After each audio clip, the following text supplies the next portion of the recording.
Bonjour à toutes et à tous. Bienvenue dans votre émission À l'origine. Nous sommes ce matin à la grande synagogue de la rue de la Victoire à Paris pour un événement exceptionnel. Nous fêtons cette année les 75 ans de l'État d'Israël. Et nous recevons dans cette synagogue l'orchestre symphonique de Jérusalem, spécialement pour cet événement. Avant cela, j'ai le plaisir d'être en compagnie de Jacques Canet, président de cette synagogue. Bonjour Jacques. Bonjour Steve. Merci de nous recevoir. Merci à vous. Pour commencer, pouvez-vous nous raconter l'histoire de la création de cette synagogue au cœur de Paris à la fin du XIXe siècle ? Au milieu du XIXe siècle, la communauté juive de Paris s'était développée de façon très importante et Napoléon III était très reconnaissant à la part que les Juifs avaient pris dans le développement, dans le foisonnement de Paris, que ce soit dans les arts, dans la banque, dans le commerce avec les grands magasins. Donc il avait voulu absolument que les Juifs aient un grand temple dans le centre de Paris. Et surtout dans le quartier à l'époque qu'il avait décidé de développer, qui était le quartier de l'Opéra. Donc on sait que Haussmann, l'Opéra, c'est la défense de l'époque. Donc à partir de 1860, Napoléon III a souhaité faire une synagogue ici. Et ici, le hasard fait que la famille impériale avait possédé un terrain, et ce terrain, il l'avait donné à la ville de Paris. Et donc la synagogue a été construite ici à partir de 1867 sur un terrain ayant appartenu à la famille impériale. Donc c'est la preuve de cette histoire d'amour entre la communauté juive et le Second Empire. Donc voilà, la synagogue est construite. Elle ouvre malheureusement qu'en 1874, après la guerre avec la Prusse, et elle a été voulue comme étant la démonstration de la part importante des Juifs dans cette histoire de la France. Et sa grandeur, le nombre de places, 2000 places, la musique, tout va concourir à montrer à quel point les Juifs sont intégrés dans cette société. J'imagine qu'il a fallu rapidement construire une liturgie pour ça. Comment ça s'est passé ? Alors, il a fallu construire, alors ça remonte un petit peu avant, je dirais dès 1835, le premier chef de la musique consistoriale a été Jacques Offenbach. Alors, à partir du moment où on avait décidé de construire cette synagogue dans ce quartier, il fallait en faire une sorte de magnifique théâtre d'une mise en scène du judaïsme. Et évidemment, l'architecture est le premier élément de cette intégration et de cette volonté, mais également la musique. Parce que rappelons-nous qu'on est à la fin du Second Empire. La France, à l'époque, la fin du Second Empire, est un foisonnement artistique, musical. Et on demande à l'époque à Jacques Halévy, qui était ou Fromental Halévy, qui était le beau-père de Bizet, de mener à bien la construction d'une musique consistoriale. Et c'est là que Jacques Halévy, à partir de tous les éléments constitutifs de la liturgie juive française, c'est-à-dire portugaise, comtadine, alsacienne, a commencé à faire un répertoire de la musique liturgique pour la synagogue. Et ça, je dirais que ce travail a été finalisé parce que le consistoire, à l'époque, a décidé de créer une commission, à tel point c'était important. En 1870, c'est ça ? On a créé une commission des chants liturgiques en 1870, pendant la guerre avec la Prusse, évidemment, rien ne s'est passé, mais à partir de 1874, on a recruté un chef de la musique qui était Samuel David, qui était un des meilleurs éléments du Conservatoire de Paris. Et Samuel David a compilé, je dirais, tout ce qui se faisait en musique liturgique. Et également en utilisant tout ce que les compositeurs ou les grands musiciens européens avaient créé ou pour la synagogue, ou pour des thèmes juifs. Il y a de nombreux opéras depuis, on peut dire, la période baroque, qui ont des thèmes juifs. Et Samuel David, je dirais, a réutilisé tout ça dans un répertoire musical qu'il a mis 20 ans à construire, où on retrouve des chants et des musiques de Gounod, de Haydn, de Mendelssohn, de Beethoven, bien sûr de Erlanger, de Jonas, et aussi de Jacques Halévy. Alors ça a été son rôle. Ça a été son rôle. Qui a duré à peu près 20 ans. Une vingtaine d'années. Le temps de reconstruire un vrai répertoire. Tout à fait. C'est une volonté, selon vous, de montrer que la musique juive s'attache beaucoup à la culture française? Alors là, je dirais que c'est même plus qu'une volonté, parce que rappelons-nous qu'on est entre 1874 et 1895, et on peut dire jusqu'à pratiquement la fin du 19e siècle, on est en pleine affaire Dreyfus. Alors comme on est en pleine affaire Dreyfus, il fallait absolument montrer, je dirais, que les Juifs faisaient partie prenante de la nation, que ce n'étaient pas des éléments exogènes. Et donc la musique, je dirais, était une sorte de discours politique pour montrer à quel point, je dirais, la communauté juive était bien intégrée dans l'ensemble national. Petit aparté, Alfred Dreyfus qui s'est marié dans cette synagogue.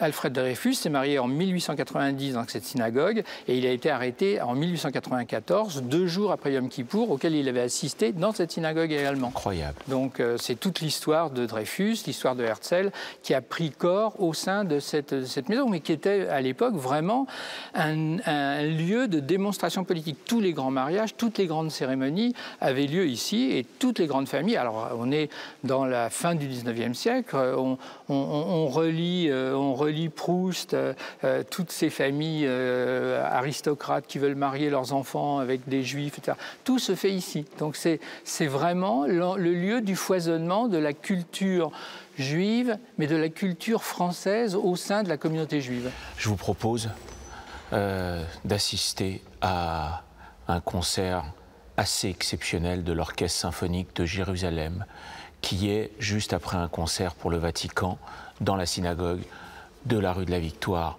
à Paris, et c'est pour vous.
1919, Pathé décide d'enregistrer un disque provenant des musiques qui sortent d'ici.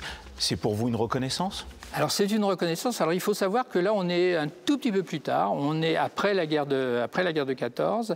En 1919, on peut dire que de 1919 jusqu'à 1939, les influences musicales ont été un peu différentes. C'est-à-dire que de nombreux compositeurs français, on peut penser à Ravel, on peut penser à Delibes, etc., ont inspiré la musique.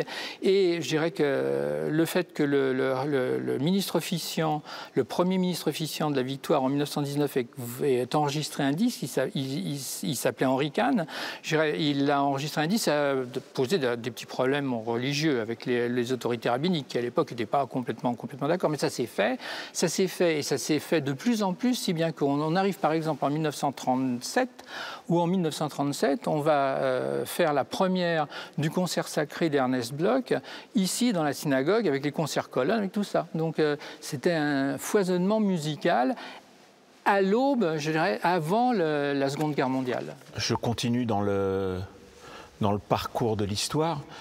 La Shoah décime une très grande partie de la communauté juive française. Quel impact ça va avoir sur la liturgie de la synagogue de la rue de la Victoire? Alors je dirais que il va y avoir un double impact. Bon, évidemment, la communauté parisienne a été décimée. Il n'empêche qu'on a quand même continué à vouloir montrer, je dirais, l'importance de la musique dans la liturgie. Donc pendant encore on peut dire une vingtaine d'années après la guerre, donc les choses n'ont pas changé. On a reconstruit. Alors pour reconstruire, bon, il y avait plus comme une cinquantaine d'années auparavant, autant de gens qui pouvaient chanter dans les chœurs. Donc on a repris les enfants et ensuite on a pris les femmes. Donc il y a eu un recours beaucoup plus important à partir de la Seconde Guerre mondiale, mais déjà un peu avant la Shoah, aux femmes dans les chœurs. Donc les femmes chantaient dans les chœurs, comme partout à l'opéra. Donc voilà. Mais je dirais que le vrai impact de la Shoah sur la liturgie, c'est pas la Shoah qui est un impact. C'est, je dirais, la création de l'État d'Israël. Parce qu'avec l'État d'Israël, je dirais, arrive une nouvelle identification de la communauté juive.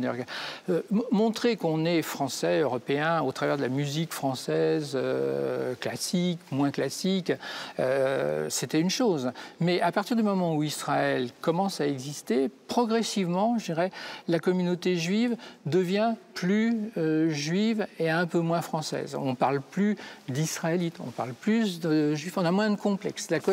La liturgie se décomplexe, dirais-je. Et on le voit bien jusqu'à aujourd'hui, où il y a un phénomène qui est quand même un phénomène très très important, c'est que, par exemple, dans les mariages, par exemple, on a de plus en plus recours à de la musique folklorique israélienne. Avant, on voulait démontrer que les Juifs étaient français. Maintenant, on veut montrer qu'ils sont Juifs. Alors, est-ce bien, est-ce pas bien? Je dirais que cette notion peut aussi, au plan musical, au plan artistique, je dirais, appauvrir un peu la volonté. Et je dirais qu'on est dans une communautarisation à laquelle il faut faire attention. Donc oui, mais d'ailleurs, on y faisait attention déjà à l'époque, parce que ce sont les plus grands compositeurs européens qui ont travaillé ici. Absolument. Est-ce que leur influence musicale a traversé les siècles? C'est cette question qu'il faut se poser.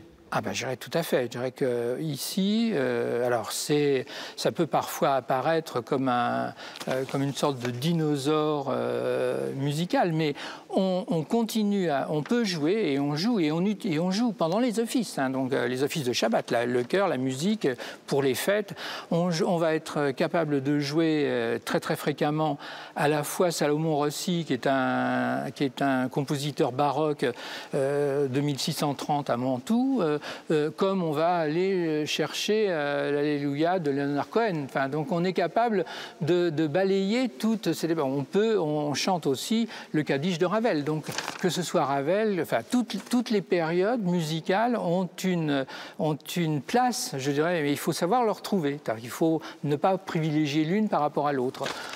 Leonard Cohen, Ravel, Salomon Rossi, Mendelssohn, bien sûr.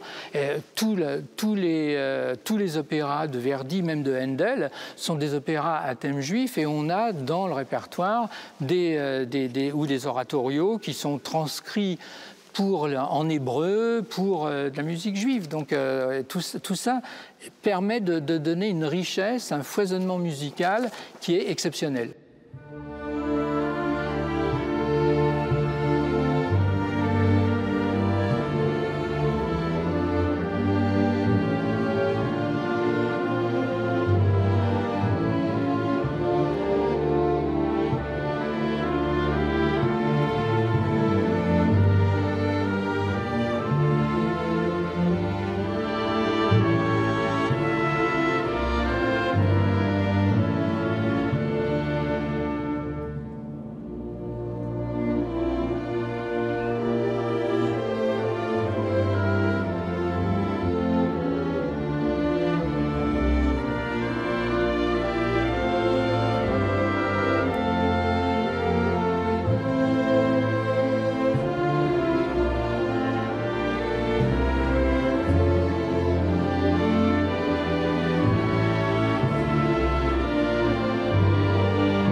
On ressent à quel point la musique est importante dans le judaïsme, même elle est capitale, puisque même dans nombreuses de nos synagogues, nous avons l'orgue qui est là.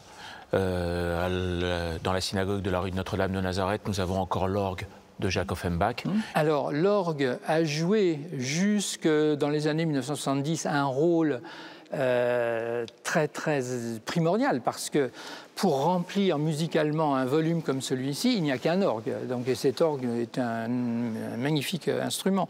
Je dirais que, mais à partir de 1970, fort curieusement, la communauté juive a voulu se recentrer, c'est ce que je disais tout à l'heure, sur des valeurs un peu plus, je dirais, communautaires, et on est devenu un peu plus religieux. Si bien que l'orgue, qui fonctionne à l'électricité maintenant, bon, on ne peut l'utiliser, on ne l'utilise plus que pour les fêtes, fêtes qui tombent en dehors des les fêtes que les cérémonies ou pour les mariages, bien sûr. De même que les chœurs mixtes. Les chœurs mixtes ont été abandonnés et on a retranscrit tout le répertoire, je dirais, pour chœur d'hommes. Donc, et ça, c'est un travail qui a été fait depuis Léon Algazi et ça a été poursuivi donc, par les chefs de la musique jusqu'à aujourd'hui. Donc, Emmanuel Souffan, qui est la chef de la musique consistoriale, est d'abord à l'origine organiste et je dirais qu'elle continue et à composer et à transcrire, je dirais, des musiques pour des chœurs d'hommes.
Thank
you.